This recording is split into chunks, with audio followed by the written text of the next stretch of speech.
I'd always had poor night vision, but now I had poor day vision. By the way, if you have poor night vision and poor day vision, you're blind, just so you know. It's a free diagnosis. No charge for that one. The single most important lesson people can learn is how to tell themselves the right stories. The fact is, I went blind in my teens. Now, there were two stories that I could have told myself. Story number one is I went blind because I have extremely bad luck. Or story number two, I went blind because I'm one of the very few people on this planet with the strength and toughness to overcome it and help others.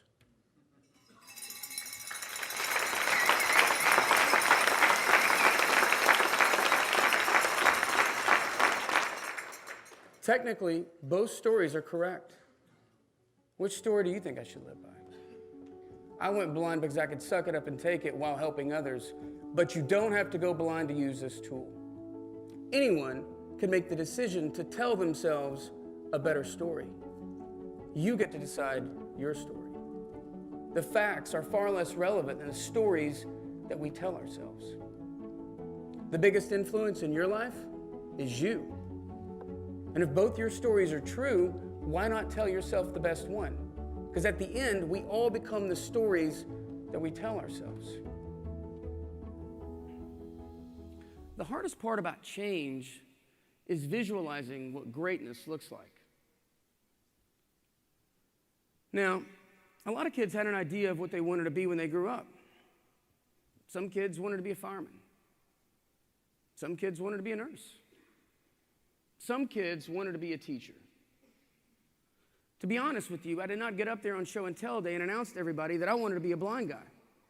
Because when I grew up, I want to stumble over stuff. I want to take my dog anywhere. I want to wear sunglasses indoors and not be questioned. And I want a piano.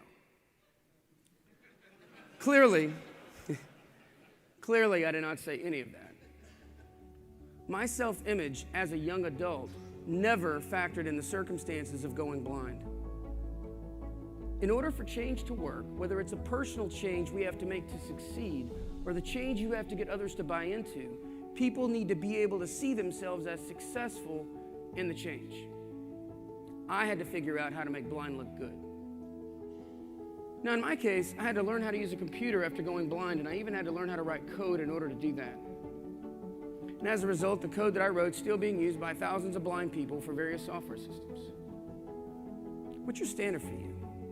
Are you a leader or are you a follower?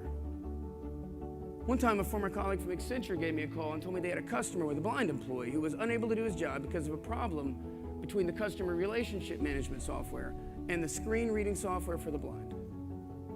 I built a software solution that allowed these two programs to talk to one another so that this guy could do his job.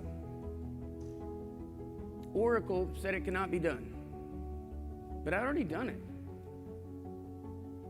What's your standard for you? Innovative leadership is not doing what other people think you should do. It's doing what you know you can achieve and leading others to do the same. Research tells us that diverse teams are 40% more productive and 300% more creative. In fact, a McKinsey study found that companies with the most diversity even have better financial returns. And in the United States, every 10% of increased racial and ethnic diversity on the senior executive team improved profits by 0.8%. And if you think about it, Red Hat's success can be largely attributed to the diversity of ideas inherent in our business model. Our products are superior because of the open source software development model through which we cultivate innovation. And diversity is more than differences.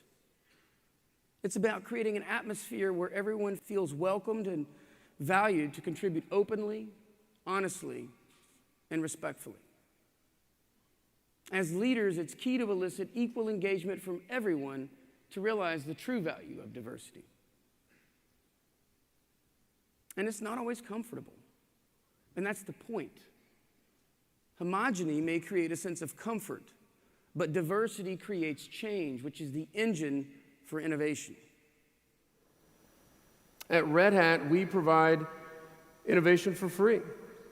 We make the world smarter.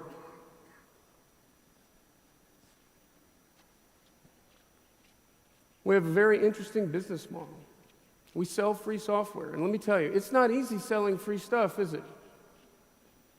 Has anyone in here ever bought a bottle of water?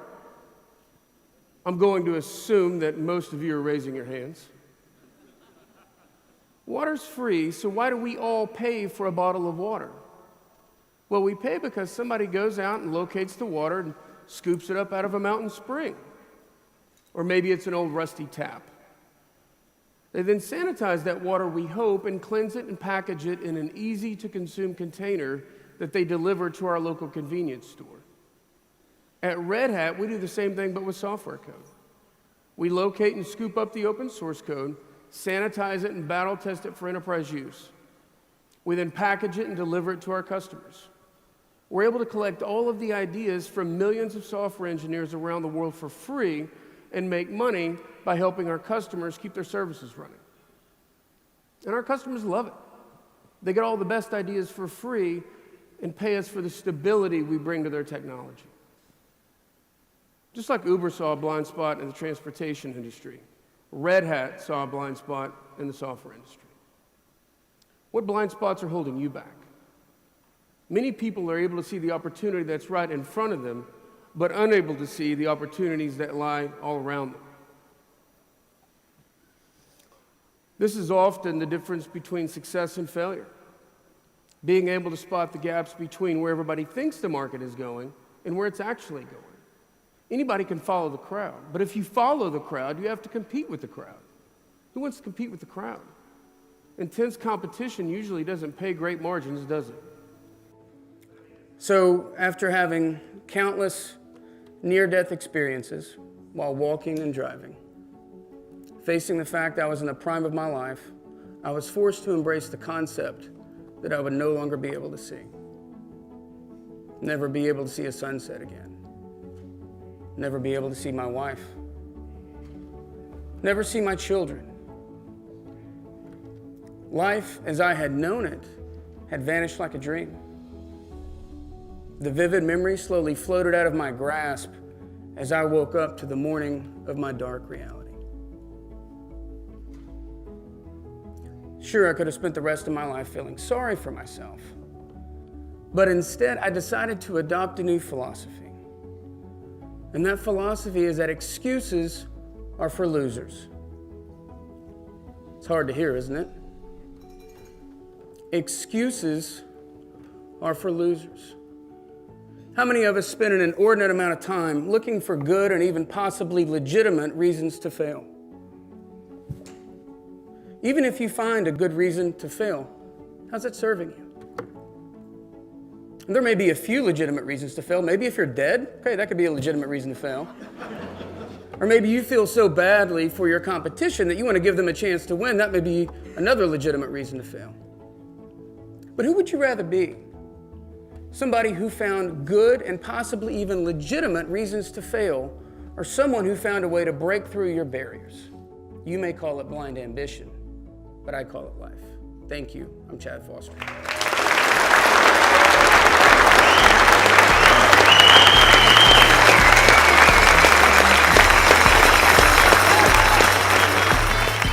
Hello, my name is Thomas Vulon, and I'm the General and Artistic Director of the Atlanta Opera.